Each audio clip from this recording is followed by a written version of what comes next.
they like to say. There you go. Well, Judd, I want to first start off here by saying thank you for doing this. And we're trying to get set up live here. You know, it is starting on Facebook, and it looks like we're gonna be able to start on time. Look at that.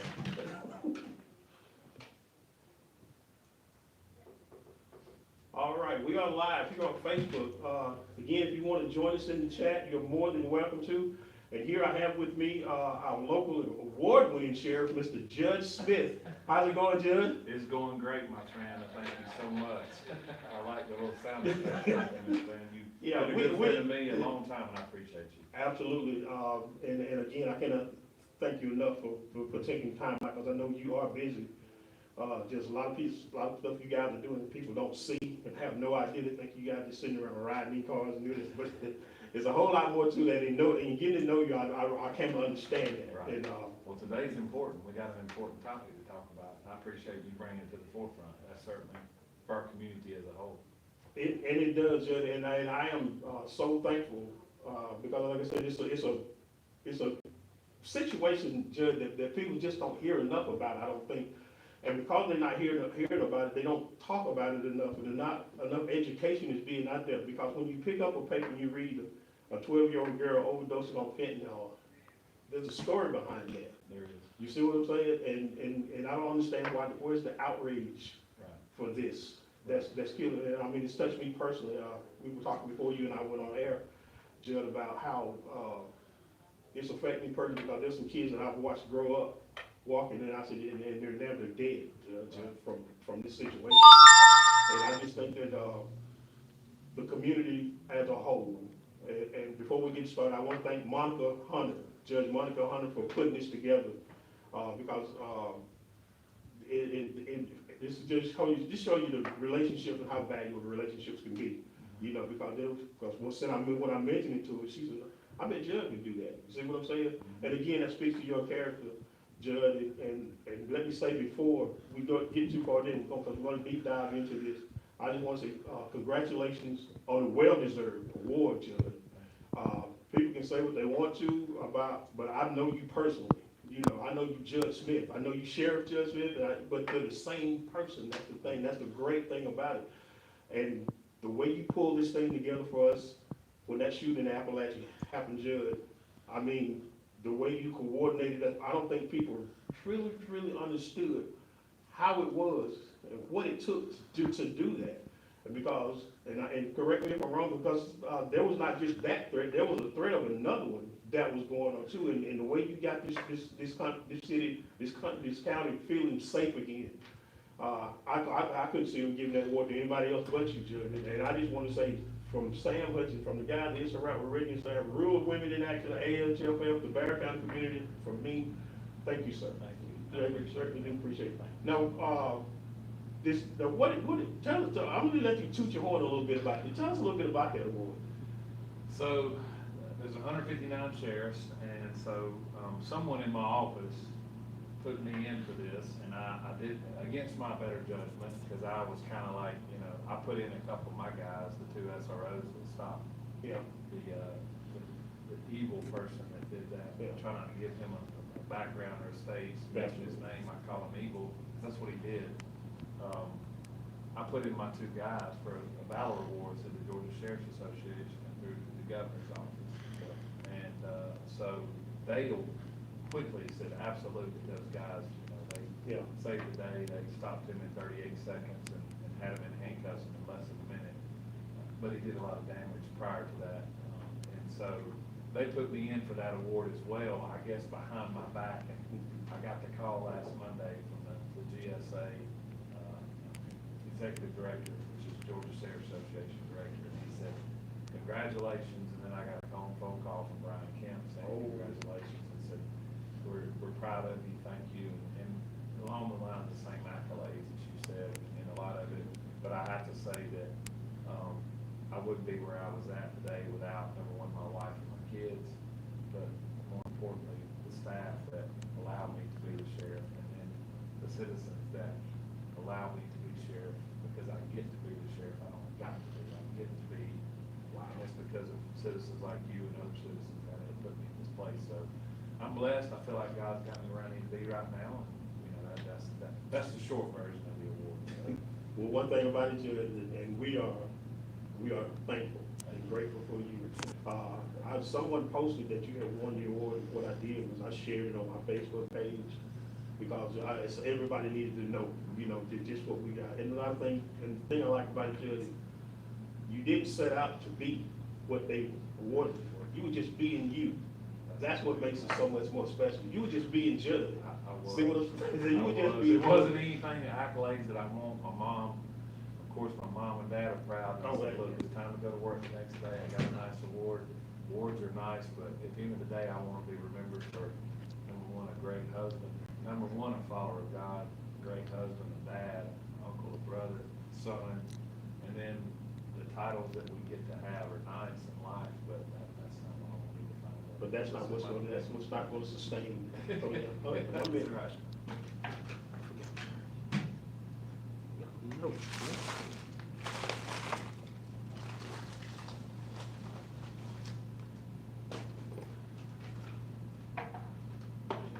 Sorry about that, ladies and gentlemen.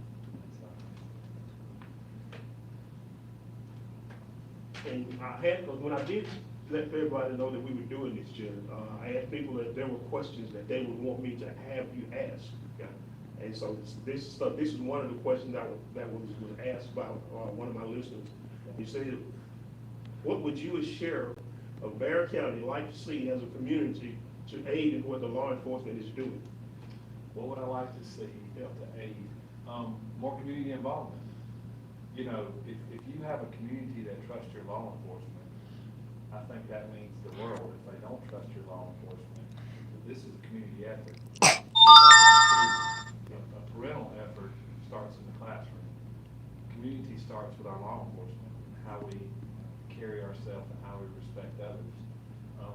We all know there are bad people in this world. That's life.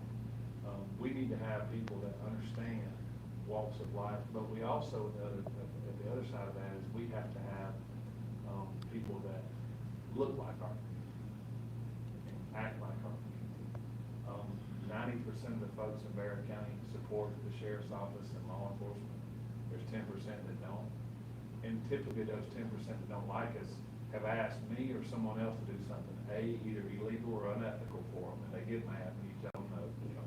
But we have to build a trust that they're going to do the right thing by the courts and by the system, and that's the biggest thing. But remember who we're working for, and remember that when we're communicating with people, although they disagree with us or they're mad at us, we try to communicate to understand and not respond. And that's difficult. That's very difficult to do. Yeah, it's hard not to be personal when you're dealing with people. Right. That's one of the things that people understand. And get back to what you were saying about everybody that's in our community, because our community has evolved so much.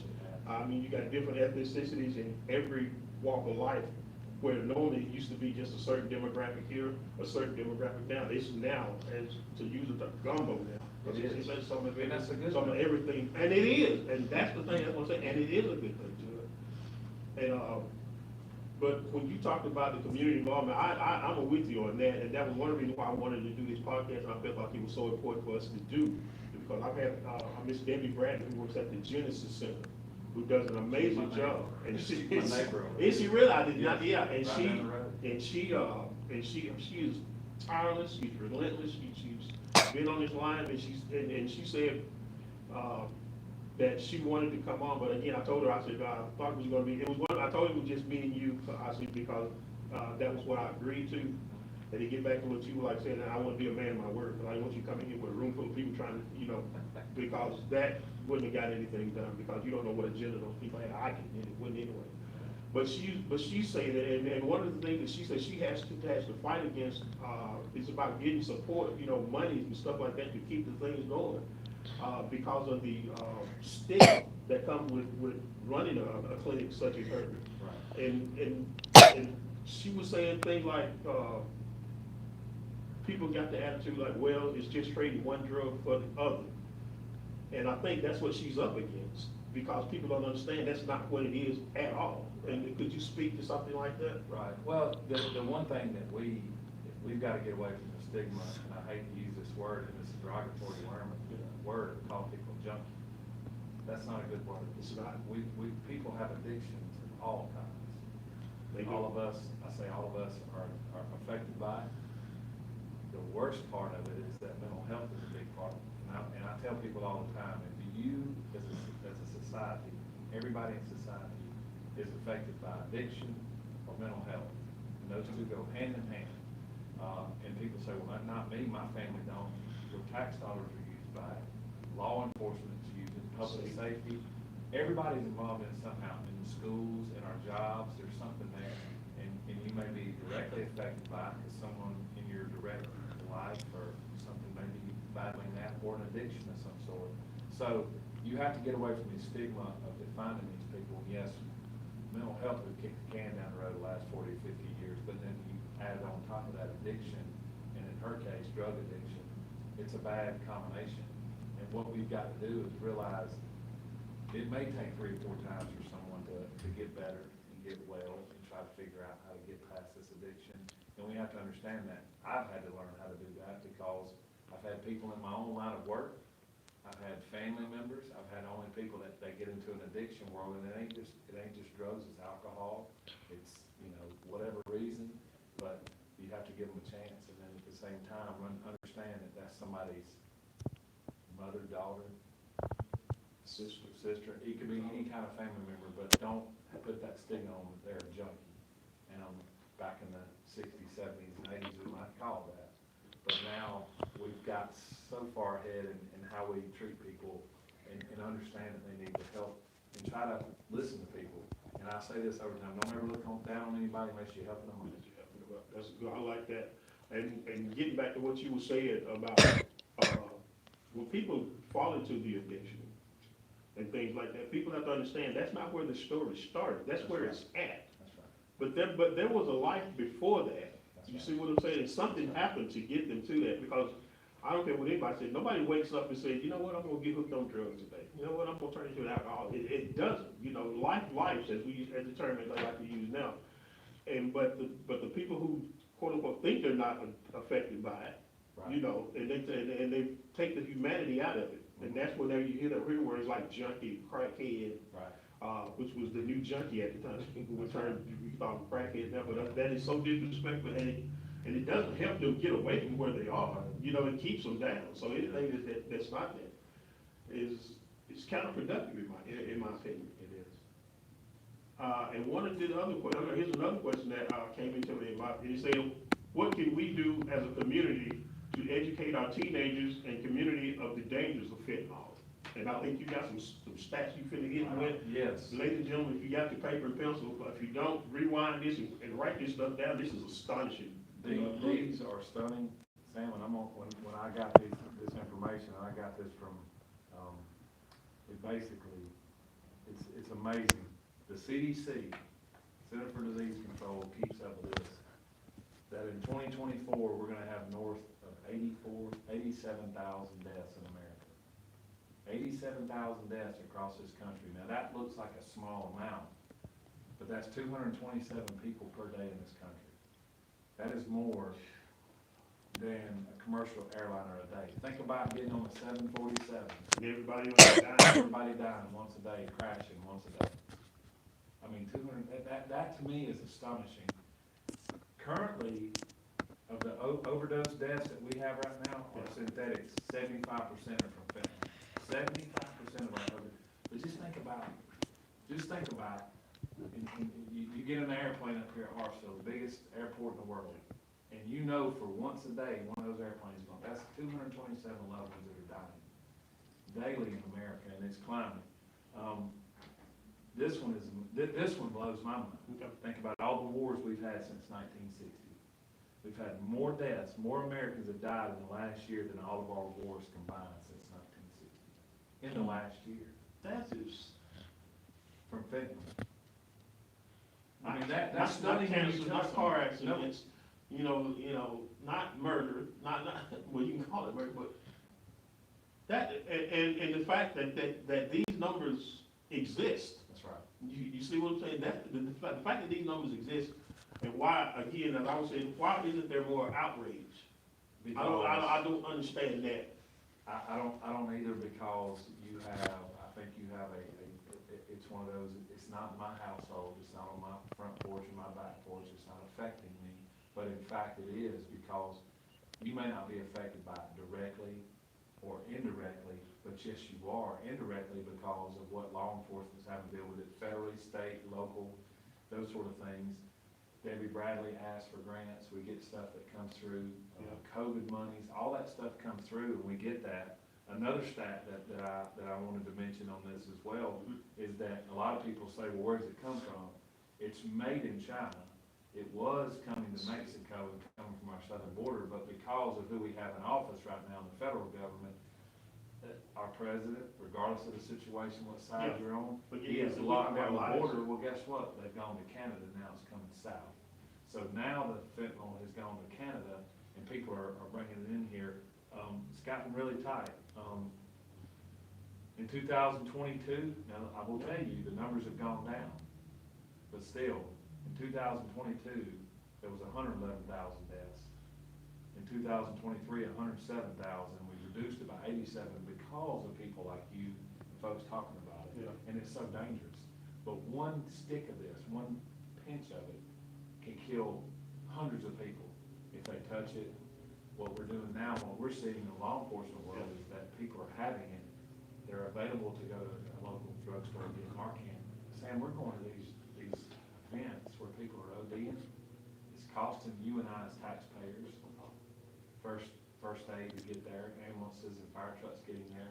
People are laid out and they're giving them Narcan. I tell you how bad it is. They'll get in a circle. Yeah. And they'll do rock, paper, scissors. They'll draw the short straw and say, you don't get to take this fentanyl, or you don't get to take this drug. Because if we all fall out and die, you're responsible To get us Narcan and get us to help you. That's what we're finding now. The addiction is that real. How did your mind come to that? Say that this is normal, that this is. And you're gonna trust someone who Yeah. may be having withdrawals and may not be cognitive in their mind.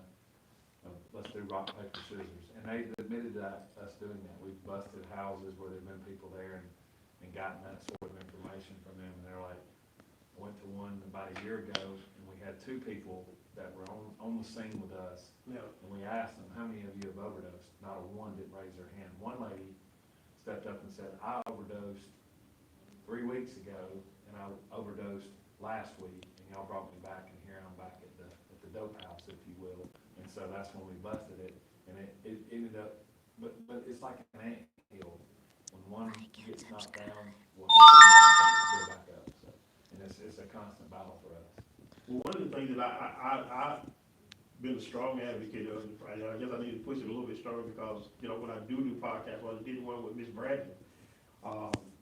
I would say, our churches, why isn't there information that's readily available in our churches? Why aren't our churches thinking about it? All our community leaders, why aren't we saying something about this? Right. Because, again, our children are dying. They are.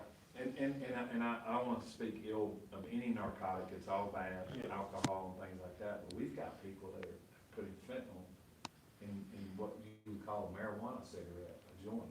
And could you imagine, now, meth, pills, press pills, crack cocaine is coming back into the world because I didn't even know people made crack because I hadn't heard anybody before. They're doing that now because it's so hard to get fentanyl. It's still getting it. Meth is hard too, so crack is showing another trend. It's starting to trend back up as it was in the 80s. But at the end of the day, these folks are putting the fentanyl in a marijuana cigarette for someone to smoke marijuana. And what's happening is people are getting into a situation where they're overdosing and smoking a marijuana cigarette. And that, to me, you sit there and go, what in the world? And a lot of people, and I've had people ask me, why would a dealer, if that person's dealing, why would they want to endanger their person who's buying the product from her? Yeah, because they're returning customers. You don't want to laugh about it, that's the case. That's the case, yeah. And It's that's funny, what but it's we're not funny, finding. yeah. We're finding that out as well. And that to me, that you're taking something to that level and doing that, so. Yeah. Another question that I had was, so we all know law enforcement community, one pill can kill. I posted something on my Facebook page that if people go back and like, this guy he had like this little packet, and it was like halfway full with cocaine. He said, this is enough. If induced at one time, can kill you. And he had some more drugs, and he pretty much said the same thing, you know, but he put up fentanyl, and I'm talking about a drop, Judge. He said a drop of it. That's what he said. He said you can't see it. You have to put your camera up close, you can't see it. He said this is enough fentanyl to kill 10 people. That's right.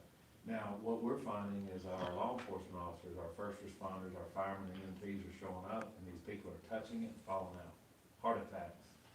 People that are trying to help you are touching someone because you built an immunity of it. So you know fentanyl is a cancer drug. Yes. And then carfentanil is manufactured, and that's the most deadly stuff.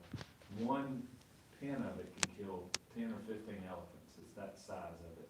One little carfentanil. But fentanyl, when used correctly, and used correctly, is for a cancer, and it helps you kind of in pain and that sort of thing. But it has to be monitored by a doctor. So a lot of people say, is this manufactured and made like meth is? See, and that's what And that's not the case. It is a valid drug that's used in the pharmaceutical world, but it is so dangerous that these people are dividing this out. Like you're right, 100 people in one little pin drop. That's why our numbers are so high. Yeah, and More people. And I think the way to go. I mean, speak to the education for the law enforcement. Is there a certain training that you guys take to go through this, and how do they go about updating that training when it happens? Because this thing evolves. It does. If we run across someone who may or may not be transporting drugs, obviously the first thing we do is we put gloves on, and we transport it a lot different. When they bring it into our facility, we have to bag it differently. We have to let the CDC knows. The testing sites, we don't touch that stuff. We assume we may charge someone and have pending charges on them with fentanyl. If we think it's methamphetamine, we have a different way of testing it, but it is so bad. And now you got vapes in it, Sam. You got vapes in our kids. Yeah, I saw that, and I'm like, yeah. Like, come on now. You, and our kids are constantly chasing a different situation for whatever reason, but there are people injecting this stuff in their vapes, and you're taking one hit and you're gone. And kids are falling out of it. And it's just, it blows my mind. And one of the reasons is I wish our parents would be more like parents instead of friends. Be involved in their kids' life, social media wise, what are they doing, the information they're getting out. But yeah, we're seeing that even in our young kids. And to me, that's the tragedy enough that people will say, not my child. And you can't say, because it has zero to do with how much money your economics, has zero to do with when you live. Right. Doesn't have any of that. Right. And for the people to think, you know, and I don't understand how people can take, that's what I call it, taking the humanity out of it and say, that's the deal, it ain't me. And that's a great point you made. This is across the board, rich, poor, black, white, Hispanic, Asian, it does not matter. It's all walks of life. This is a community issue. This is not one particular avenue of people. Any of that. That is a great point you made, that it affects everyone. And when I tell you, again, I'm going to continue to say, well, it don't affect me because it don't. Yes, it does. It will affect you somehow or another. People that you go to church with, sitting in the same row with you, they're bad. Someone behind you may be addicted to it. You may run across someone who has been battling it. So yeah, for someone to say it's not me, let's just be real. Yeah, that's just crazy. Before we go to the first, I want to give a shout out to, they're having a Juneteenth festival in Tanner's Bridge on June 21st. Down in Tanner's Bridge from 12 to 5, they'll have vendors, just a good time. Come out and celebrate. When they're asking people to come on out, it's a free event. And you have bouncy houses, of course you have vendors that are buying stuff, but it'll be a Juneteenth celebration. It's going to be, again, in Tanner's Bridge in Bethlehem, Georgia, at the Tanner's Bridge Pavilion. You get a chance to go there, we're going to be there, the Hope for Xavier Foundation, my son's foundation for autism. We're going to be down there selling t-shirts and things of that nature, trying to raise money for our scholarship fund. But Grandshine, come on out. It's going to be a good chance for you to meet some people that learn something about Juneteenth that you probably didn't know. It's not all bad. But I mean, and the other thing I like about you, Jim, is that you're everybody's share. Even the people that didn't vote for you, You see what I'm saying? Nobody's not gonna tell me to judge me. You judge me won't help you. They're not gonna be able to tell me that. That's right. And I don't, you know, and I'm not, listen, at the end of the day, this is our community, it's not my community, I have a title and I get to be sheriff. But whether that person said they voted for me and I know they didn't, I'm gonna do everything I can to help them. Now, in some cases, I can't. Remember what I told you? Oh, yeah, People absolutely. get mad because they asked me to do something. A, I'm not gonna compromise my integrity or my character or my people's character and integrity, because it's bigger than me. Everything I do is based on the patch and the badge that I wear. So that's what we try to do. Okay, we got a comment from Tammy Kenny, says turn on the volume, great conversation. Well, we're trying to turn on the volume. That means you gotta come up closer. Come up to the camera right here. But they say that they can't hear, They can't hear us. I thought my wife told me I was lying. Well, I thought the same thing too. How is that, Tammy? They say great information, and Christina Bradley, says, we give Narcan out for free at the Genesis Center to Yes. anyone question who can ask for it. As a matter of fact, I got one right here. Yes, I got some in my truck. Now, I now explain. got it from Miss Bradley. Did you really? Okay, I think this one came from too. Now tell us about the Narcan. Okay, that is a Narcan that you can carry with you, and that's for any kind of overdose. If you think someone's having an episode where they're overdose, you can buy it at the store. You can buy it. I think now when you go into Publix at your local pharmacy, they have Narcan available. But the state and the federal folks, for a while, it was unavailable to us as law enforcement. But we have grants and stuff, and we have people like Miss Bradley, good Genesis, that will provide us that. Our training supervisors. But it's basically a shot that you shoot in someone's nostrils. It's through your nostrils. They have some that are shot related. You can give someone a shot, like an EpiPen in their leg. EMTs have it if we're not able to get there. But most of our police officers and deputies across the county, we have those in our cars and we carry that with them. But I will tell you that in a lot of cases, what they're carrying it for is to make sure they don't overdose. So when they're dealing with someone, we're trying to help them. Wow. So that's something I haven't even considered. Yeah. Think about that for us. We're trying to, it's a little bit of, okay, we got someone going on now. Obviously, we try to carry a couple of them, but we mark those. So we're blessed to have it. Like I said, I have someone in my console of my truck right now in case I run across someone who may be in an overdose situation. Wow. So basically it's become part of the uniform. It is. It really is, and we carry it. As a matter of fact, the exact box you have is just like what I have. Okay. It's identical. We used to, when Narcan first came out, people were kind of nervous about it. It is, it beats dying, but it gives a person extremely sick, very bad headache, but it brings them back to life. It shocks their body back into, and they don't, so it is a, unfortunately, we have to have it, but again, when I was telling you about our people that are at these houses doing these parties and stuff, and they're like, all right, you're the one that's got to hold this Narcan, and somebody falls out, starts seizing or having an episode, you're the one that has to get that, so.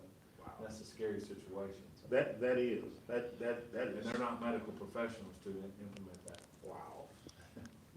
Well, I was speaking with Ms. Bradley, like I said, we have these conversations, not a lot, but, we have, enough to let her know that I'm still with her, because I try to back her in everything that she's done, because this is a great cause, and it's something that needs to be, dealt with.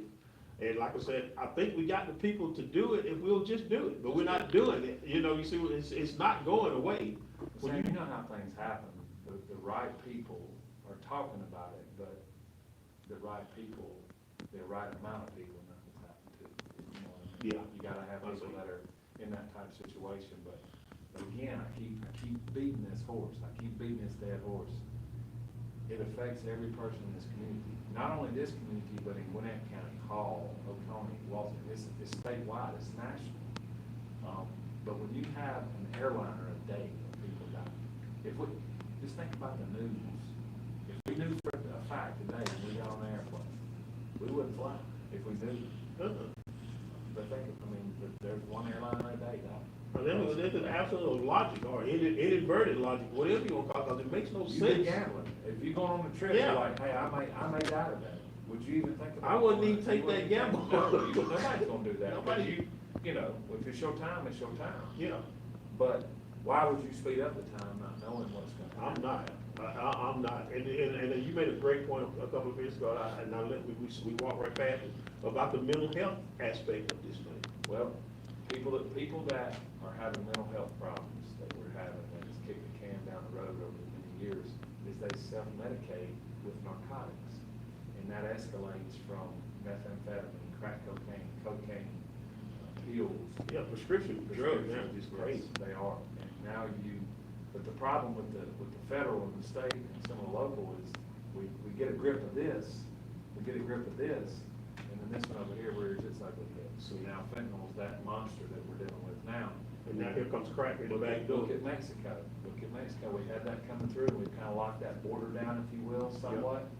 Where'd they go? They went to Canada, now they're coming south. And that way, and the overdose deaths in Canada are triple. See what I'm saying? And that just go back to say it's not national, it's global. It is global, and it's being it's- manufactured, and people are getting it, and they're just sinking it in. So, Yeah, Ms. Bradley says, oh, sorry about that.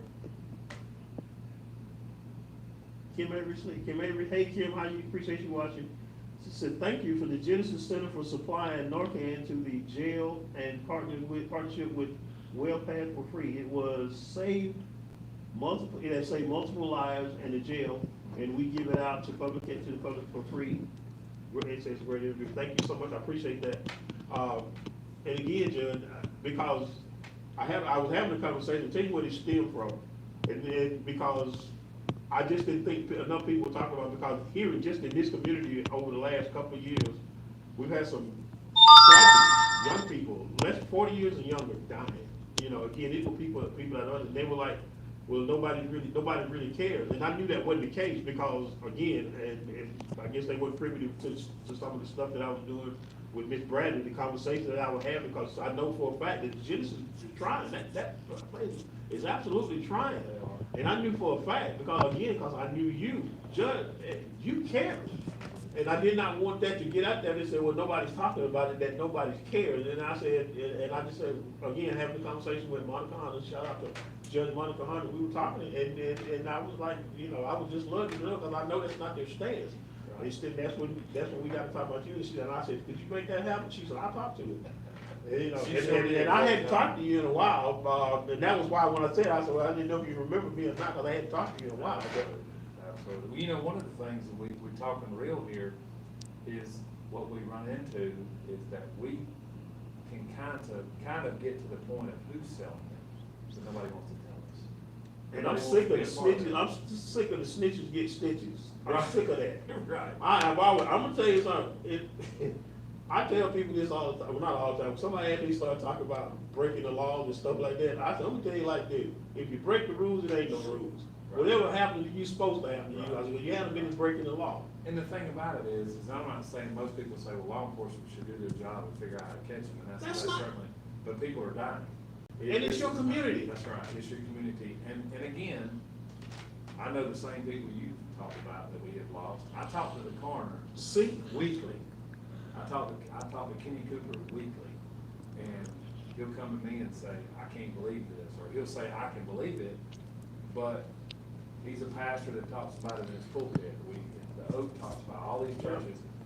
We got churches that in our community that are talking about it that are affected by it, but again, this is across our community. From one end of the spectrum, you can have the richest person or the poorest person in Barron County. It affects everybody. It affects everybody. There's nothing we can do until we start realizing that, hey, we're going to call out the ones that are selling it, the ones that are providing it, and move somewhere else, and then chase them out to another county and let that law enforcement know that this person's setting up shop over here. Because what's going to happen is it's no different. It's no different. And I hate to say this, leaving a loaded gun out for a 2 or 3 year old to play with. It's no different. It's no different. Will anybody in their right mind do that? No, it's not. But they're doing this for drugs. It's not. And my thing is, because I'm a person, like I said, I'm not against gun advocacy. I don't own a gun, and I was in the Air Force, okay, for 7 years. I know about guns, things like that. But my son, who's passed on now, Xavier, we lost him last year. People say, I didn't have to have a gun. I don't live like that, for one. And I said, in my faith, And my God said that if somebody does me wrong on this side, he's gonna make it right on that side. Faith over fear. Faith over fear, that judge you right there with it. And I will tell people that you can have as many guns as you want to, I'm not against that. I'm saying as for me, I said the chances of my son getting shot with a gun that I left out, if I ain't got one, is zero. So I said, I like those odds better. And I said, but as far as guns, you have as many as you want to, but me, myself, like I said, I definitely, and I think if we could just somehow figure out just how to tie this thing into, get God involved in it too, and you let people understand it from a spiritual content, that this thing, we got what God already gave us what we need. And like I said, we keep getting distracted by who's president. We get distracted by, who's got this and who ain't got that. Our community is hurting. and not enough people seem to be caring about it. And that's the thing that I don't get. There's too many smart people with common sense that can figure this out. And that's what you said. People are worried about who's in office. Listen, I'm gonna be honest with you. The odds of the president doing anything in Barrow County is slim to none, in my opinion. That's what people don't get. And the state is more effective, but you get job done in local things. You get in being involved in local, and it moves up versus down to from top to down. And yes, it may affect us, and yes, it may happen to us, but we have to remember that we got to take care of ourselves first, clean up behind our own back porch. Exactly. Before we worry about other people. And I appreciate you saying that. People have, when we get so divided and we worry about these influencers and TikTokers and It's a tool of the division, distraction, or tools of the devil. that's exactly right. Simple, it's simple as that. And you're right. Get back to what Kenny Cooper, he and I, Price Cooper and I we had a conversation. We had one conversation, and we were talking about fentanyl. And this is when I was in the early stages about having you come on. And he said, Sam, he said, it's so many people. You'd be surprised. He's what I see every day. And I said, that's the thing, Kenny. Nobody's saying anything about it. And we don't know, Pastor Cooper has told me numerous times, how many people have survived that overdose that could have been announced by him and zipped up in a body bag because of him. But we have it all the time. But again, for whatever reason, I get, for a number of reasons, car wrecks, house fires, different things like that weekly from him and someone else to someone that's passed away. But it's steadily climbing, once, twice a week. I had one this morning. Wow.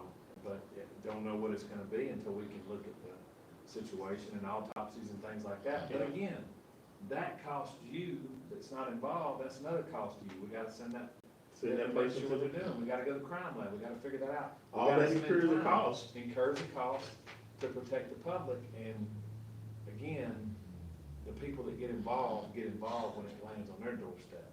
But it's one of those. See, and most of the time, that's when it's too late. That's right, it's too late. Then you care too late. You care too late. My granddaddy used to always tell me, he was in the funeral business, he said, you don't have problems till the hearse. Shout out to B-Bone Smith. That's right. I'm gonna tell you, go ahead. I'm gonna do I'll tell you a quick story about B-Bone. He said, you don't have problems till the hearse backs up to your door. There you go. Amen. And I remember B-Bone Smith, shout out to him. When I was growing up, I went to a church called Whistleville Christian Church. Yes. And Ray Fumia was the pastor there, and they did this thing, and they were talking about death because of course I'm 13 years old, and 14 years old, want to know about death and stuff like that. Took us to Smith's funeral home over here. Wow. And your granddad gave such a scary story. But the purpose of it was so to make sure that when you do die, you go to heaven, that you don't go to another place. But that was funny. So Whistleville is where my great grandmother was born and raised. The Haymans, all that property. Charles Heyman? Charles Heyman, that's my uncle, great uncle.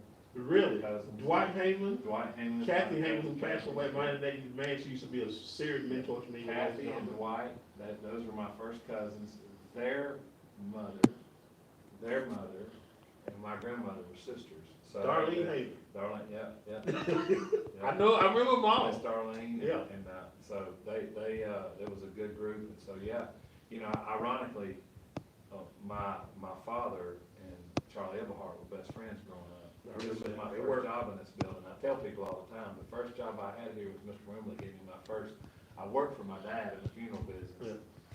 But my first job was cleaning floors in this building at 14 years old. Wow. I'm sure we broke some labor laws with the school system with Mr. Wimberly and Chris Wimberly, Pastor Wimberly. Yeah. And all the family, we would come over here, and it was fun that I grew up. But I've been around death all my life. And my granddaddy always told me, and my grandfather and my father always told me, Yeah. you don't know, you don't have problems till that hearse backs up to you. Wow. That's deep right there. Hey, Zara, thanks for listening. Appreciate you watching.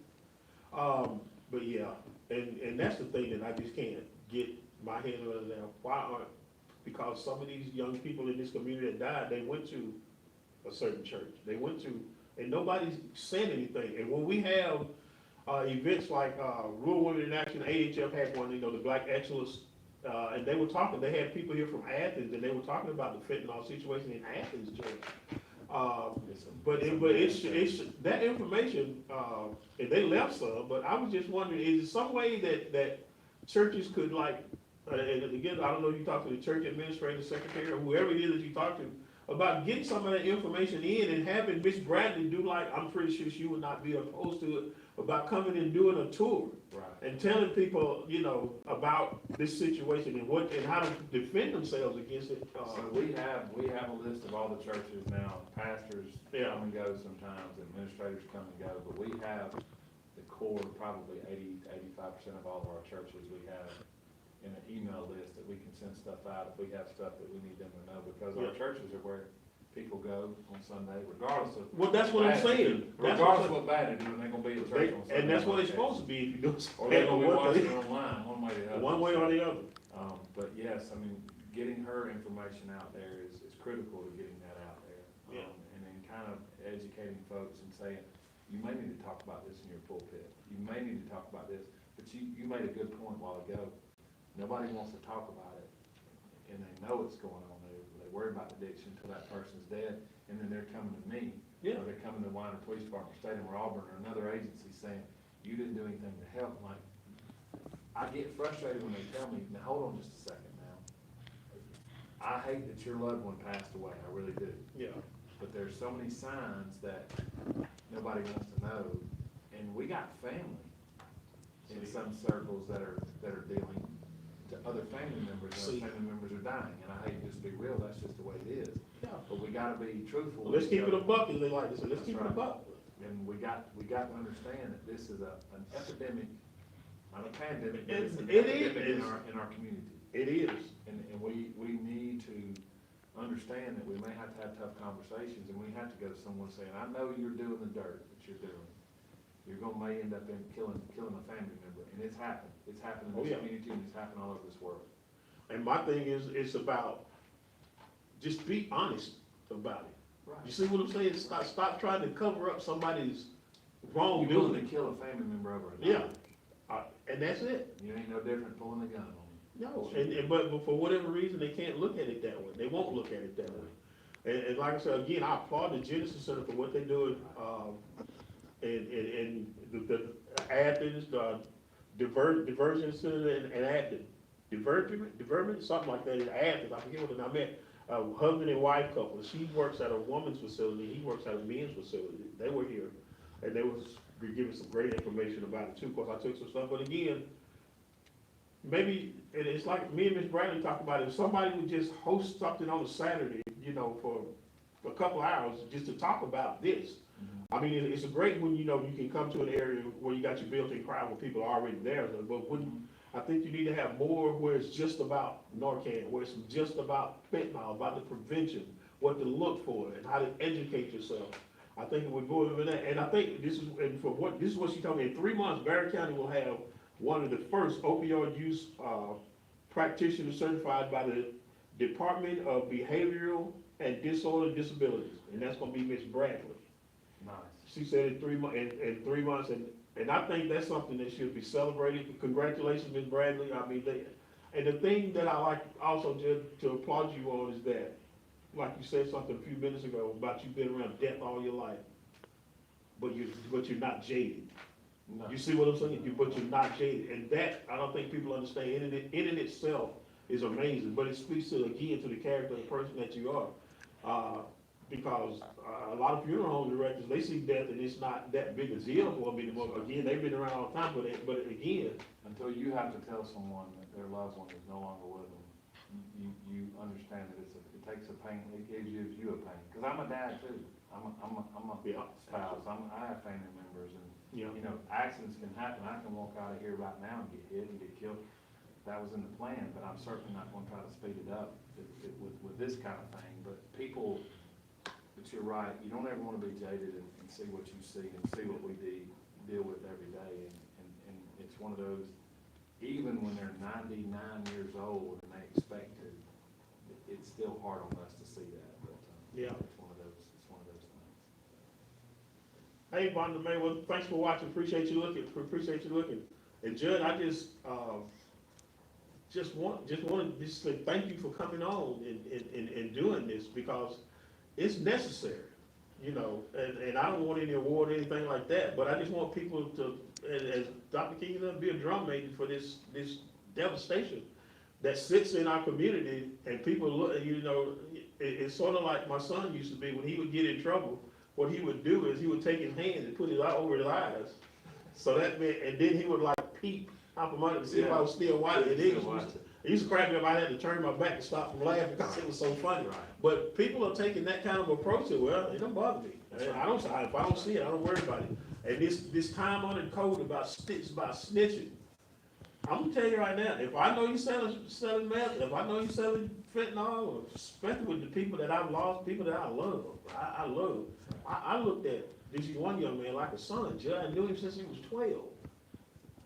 We talk about it all fair, and I know him well too. Yes, and I'm like, you know, and the thing of it is, I remember when we started to remember stuff, like I remember the conversation I had with the last time I had talked to her, before this happened, it was like 6 months before he passed it, and he looked at, I just told him, I said, it ain't too late.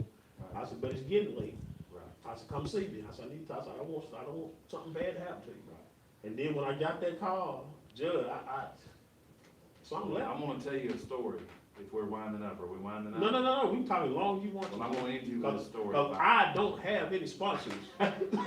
So when I do, I give a shout out. So. I do wanna tell you this story, and I'll leave you with this about life and what you do, and Miss Bradley's doing what we try to do. And it's a story, I counsel with my wife, and my wife tells me these stories and stuff, and she works for Athens, Piedmont Neuro, and so she was telling me this story.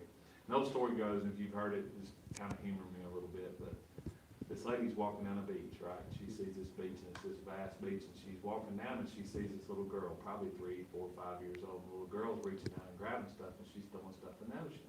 Now, you know how vast the ocean is. Oh, yes. It's a vast place, and you can't, we've not even You ain't explored seen all the end of it. You ain't seen the end of that. And this little girl's reaching out and grabbing things, and she's throwing them on the ground, throwing them in the water. The little lady walks up, kind of being, you can either say she's a Karen or being nosy, but she walked up and she said, what are you doing, little girl? And the little girl said, she noticed that she was picking up starfish that were out on the beach and had washed up. And most of them were alive, some weren't, somewhere. And the little girl said, well, they've washed up on the beach. And she said, the sun's come out and some of them are dying. And she said, I'm throwing them back in the water so they can stay alive. And the lady just kind of scoffed at her and said, well, you know, you don't understand. What do you think what difference do you think you're gonna make? What difference do you think you're gonna do this? And she said, this happens all over the world. And the little girl just looked at her and she said, you possibly couldn't make a difference with the thousands that you see across. And the little girl picked up one, looked at it, threw it in the water, and looked at the lady and said, I made a difference to that one. I like that. That's So one of the it just things. takes one. It takes one, and that's one of the pillars at the Hope for Xavier Foundation. And I always tell people this. I said, we're not trying to change the whole world, just the part we live in. That's right. And that's all we can, just the part that we live in. And like I said, shout out to my great team there. And before I get out, I did want to shout out Eureka Bradley. He's got an ebook. It's called 21 Faith-Based Affirmations. Like I said, this thing they say you can take 21 days to change a bad habit, 21 days to start a good habit, 21 days consecutive. Also, I wanted to shout out to Stacy Hunter. I'm proud of this young man, Judge. This young man has started a lawn care service. Okay. And he's legit. I mean, he's got an LLC, he's registered with the state and all that. And he's running a family lawn service, and it's called Stacy Hunter Family Lawn Care Service. And his motto is, if they can't, we can. If they won't, we will. Stacy Hunter's family and long service where love is the difference. They had to shout out to them guys. Pride State, that's a ridiculous story that I probably got to have him come on and talk about it, because we got some people in these communities that have turned their lives around. And they got a great redemption story. And I think this, shout out to a person I met, Jared Galloway. Jared, Yeah. man, dude, me and him got to get together. I met this guy. That was one of the good things. There was a lot of good things that came out about this county when that happened in Appalachia, Jared. The character of this county stood up. You see what I'm saying? And you were at the head of that leadership. And people don't understand. To be a leader is one thing, but to have people that will follow you. Because if you're a leader and ain't got nobody following you, just a guy taking a walk. But Well, I tell people about that thing. I said, it's funny how no matter what's ever happened to Barrett County, don't count us out. If you think for 1 second we don't have resiliency, we'll stand up and show you. Absolutely. Because we do come together in tragedy, and I hate that we have tragedy, but that's life. Absolutely. And how you carry yourself and you prepare yourself and get tougher, if you will, in that time. Yeah. But I said, don't ever count Barrett County.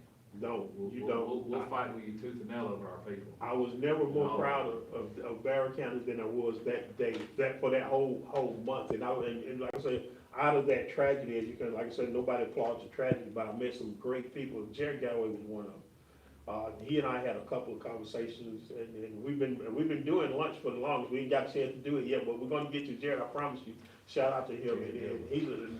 And those are the people that we got in the positions that can lead this county to continue to its heights, Judge. And again, thank you again for being a part of this, for the It's a Wrap with Reggie and Sam podcast. My partner Reggie is probably in Alabama, but Reggie, we didn't do it without you, but we miss you. And again, thank you guys so much. Thank you everybody that was in the chat. My wife, Dawn, Alicia, you're welcome.